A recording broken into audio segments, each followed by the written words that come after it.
Refugee की जो सुनवाई होती है कौन से सवाल पूछे जाएंगे? क्या आप वही शख्स हैं जो क्लेम दायर कर रहे हैं? आइडेंटिटी को प्रूव करना डॉक्यूमेंट से मसाला लगाने पड़ते हैं। Burden of proof will always remain on the claim. कि जो कहानी शुरू में मैंने आपको दी थी उर्दू में और फिर उसको अंग्रेजी में इंटरप्रेट करा के आपने आगे भेजी, सवाल उसी में से पूछे जाएंगे। सबसे इंपॉर्टेंट आपकी चेक की जाएगी आपकी क्रेडिबिलिटी, कितना एतबार किया जा सकता है। तो ये डिटरमिन कौन करता है कि ये मेंबर का काम है। मेरे बाद में मेरी फैमिली को या कोई ऐसे वाकयात जो होते हैं वहाँ पे जो होते हैं उसका एविडेंस भी तस्लीम होता है यहाँ पे? हो सकता है आपके खिलाफ कोई केस हुआ, पर्चा हुआ हो, किसी किस्म की भी कोई चीज़ हो सकती है। तो ये इंपॉर्टेंट है इसको डिस्क्लोज करना। फैसला केस का कितना टाइम लगता है? फौरन आ जाता है या टाइम लगता है? कई दफ़ा ऑन द स्पॉट होता है। क्लेमेंट जो होता है डिसीजन होने के बाद उसका स्टेटस क्या होता है? हाँ, जब वो सक्सेसफुल होते हैं तब उसके बाद वो परमानेंट रेजिडेंसी की एप्लीकेशन डाल सकते हैं, फिर बाद में ऑब्वियसली सिटीजनशिप में कन्वर्ट हो जाती है। इस ऑफिस में आप आए, बैरिस्टर उस्मान महमूद साहब से बात करें, बहुत बेहतरीन मौका है क्योंकि आपकी कंसल्टेशन फ्री है।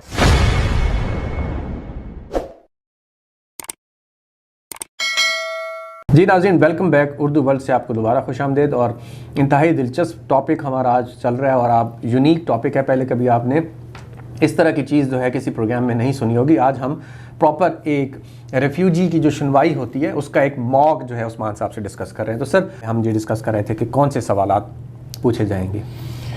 जी, सबसे इम्पॉर्टेंट तो बात यह है कि जब आप किसी मेंबर के सामने जाते हैं वो ये कंफर्म करना चाहते हैं क्या आप वही शख्स हैं जो क्लेम दायर कर रहे हैं। तो आपकी आइडेंटिटी पर सवाल पूछे जाते हैं। Okay sir. अगर आप मार्स से हैं, क्या आपका मार्स का पासपोर्ट आपने सबमिट किया था? कई दफ़ा लोग नहीं सबमिट करते। अगर वो बॉर्डर क्रॉस करके आए हैं या किसी और तरीके से आए हैं, लीगल तरीके से आए हैं, हो सकता है उनके पास उनका पासपोर्ट ना हो जी, तो वो आइडेंटिटी को प्रूव करना मुश्किल होता है। Okay sir. तो उसके लिए और बाकी डॉक्यूमेंट से मसाद लगाने पड़ते हैं। ठीक है, तो वो ये क्लाइंट क्लेमेंट का काम है कि वो प्रूफ अपनी चीज़ें प्रोवाइड करे। Burden of proof will always remain on the Clement. Okay sir, ठीक है, ठीक हो गया। तो सबसे पहले ये पूछा जी। जाएगा। उसके बाद ये पूछा जाएगा कि आपको ख़तरा क्या है। ठीक है, ठीक है, मार्च पे आपको ख़तरा क्या है जी। और उसको फिर जारी बात है जो ऑन द बैक एंड जो मेंबर है वो उसको कंपेयर करेंगे जो कंट्री कंडीशन डॉक्यूमेंट्स हैं कि वाकई उस मुल्क में वो सिचुएशन चल रही है या नहीं चल रही। जी ठीक है। अगर आप कहेंगे कि मार्च में जो है वो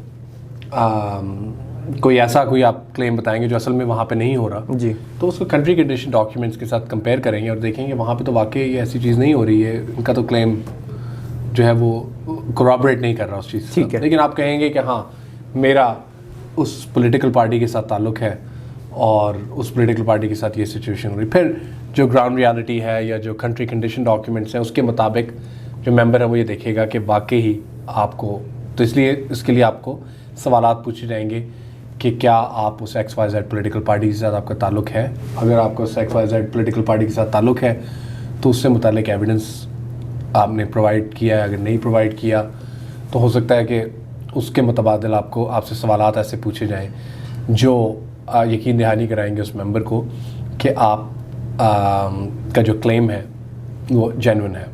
मैं एक छोटी सी एग्जांपल आपको बता दूंगा।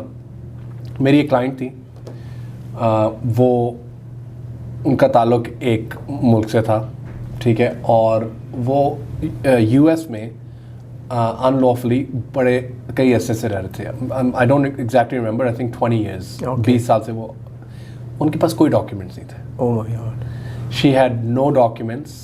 उनके लिए ये प्रूव करना भी बड़ा मुश्किल था कि वो वाकई उस मुल्क से उनका ताल्लुक़ है या नहीं जी। लेकिन जो उन पे गुजरा था, जो उन पे गुजरी ओवरऑल जो उन पे परसिक्यूशन हुई या जो चीज़ें हुई उसका भी एविडेंस उनके पास नहीं था। ठीक है, हैरत, यानी कि वो ये भी नहीं प्रूफ था कि उस मुल्क के शहरी हैं कि नहीं, और जो चीज़ उनके साथ हुई वो भी नहीं था। हाँ जी, लेकिन हम प्रूव ये कर सके थे ये उस मुल्क की उनकी शहरियत है। जी ठीक। फिर जो बाकी बात रह गई थी वो उनकी टेस्टिमनी पे रह गई थी। ठीक है। तो जो उनकी सारी हियरिंग हुई थी वो उनकी टेस्टिमनी पे हुई थी। ओके।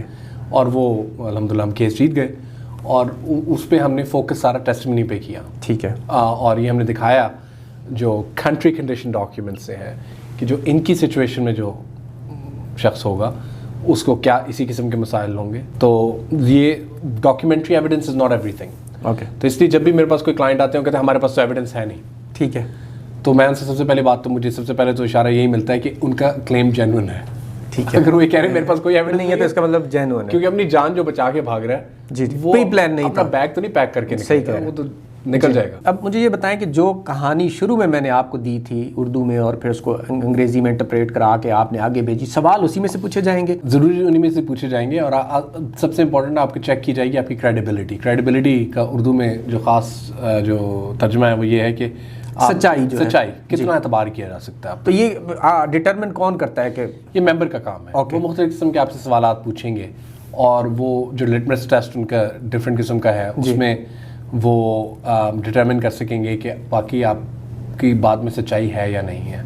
अगर मैं आपसे पूछता हूँ कि मरीख में आप जिस जमात से आपका ताल्लुक़ है, सियासी जमात जिससे आपका ताल्लुक़ है, उसके लीडर का क्या नाम है, ओके, और अगर आप उस लीडर का नाम अच्छा एक्स वाई पता ही कोई नहीं है कि पता नहीं है तो स्टोरी मेरी और मुझे नहीं पता, Exactly. तो मुझे सच्चा होना चाहिए जी बिल्कुल। ये अच्छा चलें इस आगे चलते हैं कि उस मार्स मुल्क में मैं जैसे कि मिसाल देता हूँ कि मार्स की किसी एक सिटी में मैं रहता हूँ और वहाँ पे मैंने राब्ता कर लिया कि जी मुझे तो ये कॉल्स आ रही हैं या मुझे जो है लॉ इन्फोर्समेंट वाले एजेंसीज़ वाले जो हैं वो मेरा पीछा कर रहे हैं, तंग कर रहे हैं, तो मैं जाता हूँ किसी पुलिस स्टेशन पे अपनी एप्लीकेशन दर्ज करता हूँ। अगर उसके बावजूद भी मुझे वहाँ पे प्रोटेक्शन नहीं मिलती, तहफ़्फ़ुज़ नहीं मिलता। बड़ा इंपॉर्टेंट पार्ट है ये आपके क्लेम का कि सबसे पहले, और ये भी देखा जाता है आमतौर पे जब डिसाइड कर रहे होते हैं मेंबर्स कि जिस मुल्क के ख़िलाफ़ आप केस कर रहे हैं क्या वो मुल्क ख़ुद इस काबिल है कि वो आपको प्रोटेक्शन प्रोवाइड कर सकता है। अगर तो उस मुल्क की इतनी अपनी हैसियत नहीं है कि लॉ एंड ऑर्डर की सिचुएशन वहाँ पे ऐसी है कि वो अपने सिटीजन्स को प्रोटेक्ट नहीं कर सकते, तो फिर ये स्टेट प्रोटेक्शन का जो एलिमेंट है उसको रिबट किया जा सकता है। ओके, यानी कि मैं स्टेट के पास गया, अपनी दरख्वास्त दी कि जी मुझे थ्रेट है और मैं काम नहीं कर पा रहा, लेकिन उसमें सब मैं अगर आना ही नहीं चाहता, मैं उस मुल्क में सेटल हूँ, मैं बहुत अच्छी जॉब कर रहा हूँ और मेरा, तो मैं क्या करूँ उस शहर में जहाँ पे मैं रह रहा हूँ और मुझे कंटिन्यूस थ्रेट मिल रहा है, तो फिर मैं क्या करूँ। फिर तो या तो ये है कि आप मरीख की सियासत को चेंज करें। ओके, क्योंकि बात ये होती है कि आज तो हम XYZ पॉलिटिकल पार्टी का कह रहे हैं ना जी, कल ABC होगी, कल XYZ कोई भी पॉलिटिकल पार्टी होगी, वो उस जो मुल्क की जो नौयत है, जो उसकी इंटरनल पॉलिटिक्स है, वो चेंज नहीं होगी। ठीक है, जिस तरीके से लोगों को ट्रीट किया जाता है, कॉन्स्टिट्यूशनली लोगों को जिस तरह परसिक्यूट किया जाता है, वो चेंज नहीं होंगी चीज़ें। ओके, उन चीज़ों को चेंज करने के लिए आपको काफ़ी कई साल लग जाएंगे। तो मैं मजबूर हूँ कि मैं अब अगर उस शहर में नहीं रह पा रहा और दूसरे किसी शहर में जाके ना मेरे पास रोज़गार है, ना मेरे पास वो रिसोर्सेज हैं, तो फिर मेरे लिए तो ज़िंदगी महाल है। वेरी गुड, ये आपको प्रूव करना है। ओके, यहाँ पे प्रूव करना है। यहाँ पे आपको ये प्रूव करना है कि आप किसी और शहर नहीं मूव हो सकते। ठीक है, और अगर आप किसी और शहर मूव होते हैं तो फॉर एग्जांपल अगर आपको स्टेट भी प्रोटेक्ट नहीं कर सकती और किसी और शहर में जाते हैं, तो ये शो ये करता है कि आपके पास वो किसी और शहर में भी आपको तहफ़्फ़ुज़ नहीं आपको अवेलेबल। उसकी वजह है कि जब आपको स्टेट ही प्रोटेक्ट नहीं कर रही तो आप वहाँ पे कैसे तहफ़्फ़ुज़ किससे लेना है? आपने उन्हीं इदारों के पास जाना है ना। जी ठीक है, जो इदारे आपको परसिक्यूट कर रहे हैं, आपने उन्हीं इदारों के पास जाना है, तो वो आपको कैसे। अच्छा, अगर मुझे वो जो धमकियां देने वाले, जैसे कि अभी हम बात कर रहे हैं, किसी और सिटी में मैं चला जाता हूं और वहाँ पे भी वो कोई पगड़ियों वाले वहाँ पे भी हैं जो कि उसी शहर में भी थे और मैं दूसरे शहर में गया तो वहाँ पे भी वो थे। मतलब जब आपने पगड़ी कहा है, मतलब चौधरियों की पगड़ी की बात कर रहे हैं। जी बिल्कुल, यानी कि कोई ऊंची बासर लोग जो हैं। जी बिल्कुल बिल्कुल, जो बासर लोग हैं, आपकी बात बिल्कुल ठीक है। मरीख जैसा जो मुल्क है वहाँ पर देखा यही गया है कि जो बाहर लोग होते हैं उनके असर रसूख जो होते हैं वो एक कोने से दूसरे कोने तक होते हैं। तो आप जहाँ पे भी चले जाएंगे वहाँ पर आप महफूज नहीं हैं अगर आपने उनके साथ पंगा लिया है, अगर आपने पगड़ियों के साथ पंगा ले लिया, यानी बड़े लोगों के साथ मैंने पंगा लिया, तो फिर मुझे हर सूरत वहाँ से निकलना ही निकलना है, क्योंकि अगर मैं महफूज नहीं हूँ तो फिर इस चीज़ के लिए मुझे क्या प्रूफ करना पड़ेगा कि जी मैं तो जिस सिटी में था वहाँ पे अच्छी लाइफ गुजार रहा था, हेल्थ की फैसिलिटी थी, जॉब थी, मेरे पास गाड़ी बंगला सब कुछ था, तो मैं दूसरे शहर गया और मैं वहाँ पे तो मैं कैसे इसको यहाँ पे प्रूफ करूँगा? क्वेश्चन उसके लिए आपको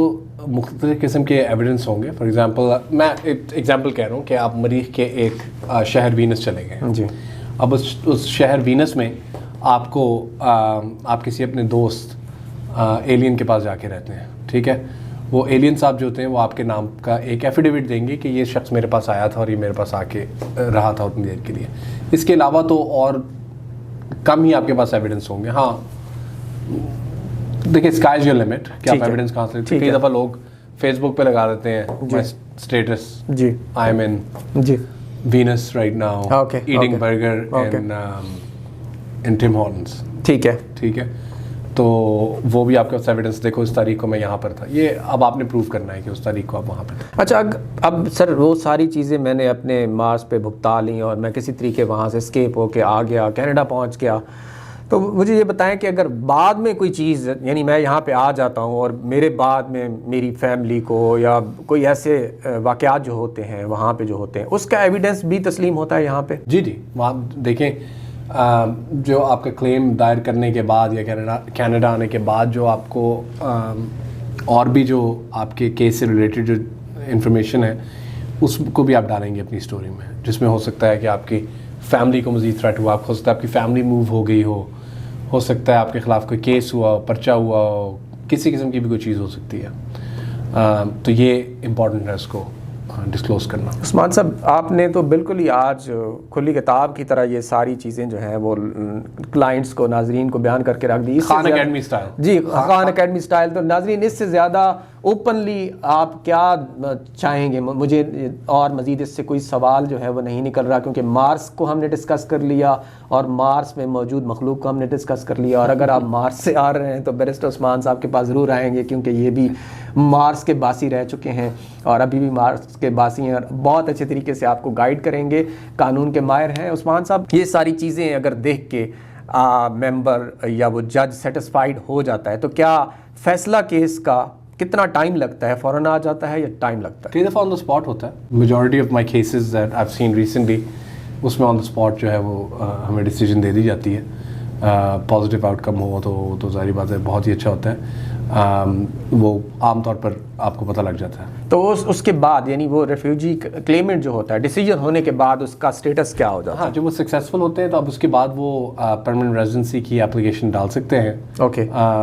جو 100% ان کو مل جاتی ہے unless God forbid there is any criminal activity یا کوئی اور انیڈمیسیبلٹی کے ایشوز ہیں، تو آپ کو پرماننٹ ریزیڈنسی مل جاتی ہے جو بعد میں اوبیسی سٹیزنشپ میں کنورٹ ہو جاتی ہے. اسی اسنا کیونکہ پرماننٹ ریزیڈنسی میں تو ٹائم لگ جاتا ہے، آتے آتے 2 سال کا پروسیس آج کل تقریباً چل رہا ہے. اس دوران اگر آپ ٹریول کرنا چاہیں مارس کے علاوہ کہیں اور اوکے تو مارس نہیں جا سکتے. آپ مارس نہیں جا سکتے. اس میں لکھا ہوگا کہ you can go anywhere, this can be used for any other country except Mars. تو مارس کے علاوہ آپ جہاں چاہے آپ جا سکتے ہیں. اور اگر چلے گئے پھر کیا ہوگا سر؟ مارس جی وہاں سے پھر آپ کو اسپیس شپ بھی واپس لے کر آئے گی، کیونکہ کینیڈا تو آپ کو واپس، جوکس اسائڈ آپ اگر جائیں گے تو اس کو کہتے ہیں ری ایویلمنٹ. اوکے. وہ ایک ڈفرینٹ ٹاپک ہے، ہم کسی اور دن کریں گے. میرے پاس بہت سے کیسز آ رہے ہیں ری ایویلمنٹ کے، وہ آپ کو تھوڑا سا سمجھا دوں. وہ یہ ہے کہ ایسے لوگ جو اپنے ملک میں واپس جاتے ہیں، ملک سے جاتے ہوئے تو کوئی نہیں روکتا، جب آپ واپس آ رہے ہوتے ہیں اس ٹائم آپ سے immigration refugee board Canada border service agency ہے، وہ آپ سے سوال یہ کرے گی کہ جو آپ نے تو اس ملک کے خلاف اپنا کیس کیا تھا مارس کے خلاف اور اب وہیں پہ آپ گئے ہیں وزٹ کے لیے، اس کا مطلب ہے کہ آپ کو مزید وہاں پہ تھریٹ نہیں رہی. یہ کیس بہت سیریس ہوتا ہے کیونکہ اس پر عام طور پہ ریفیوجی کلیم لوگوں کا جو ہے وہ واپس لے لیا جاتا ہے اور ان کو ڈینائی کیا جاتا ہے اور پھر ان کے پاس آپشنز لمیٹڈ رہ جاتی ہیں. عثمان صاحب بہت شکریہ. ناظرین اگر آپ مارس کے باسی ہیں یا مارس کے ارد گرد ساؤتھ ایشیا کے کسی ملک کے باسی ہیں، آپ اردو اور ہندی سمجھتے ہیں، تو آپ کے لیے ایک بہت بہترین موقع ہے، کیونکہ آپ کی کنسلٹیشن فری ہے. اس آفس میں آپ آئیں، بیرسٹر عثمان محمود صاحب سے بات کریں بغیر کسی پیسے کے دیے. چائے بھی پی جائیے گا، کافی بھی پی کے جائیے گا، اور اردو ورلڈ کا آپ نے ضرور بتانا ہے کہ آپ اس کو سن کے آئے ہیں. اور اس سے ڈیٹیلڈ پروگرام آپ کبھی یوٹیوب کے اوپر اس فیلڈ کے ریلیٹڈ، یعنی امیگریشن اینڈ ریفیوجی بورڈ کے ریلیٹڈ، خصوصاً ریفیوجی کلیم کے اوپر آپ نے کبھی نہیں دیکھا ہوگا. بیرسٹر عثمان صاحب بہت شکریہ آپ کا.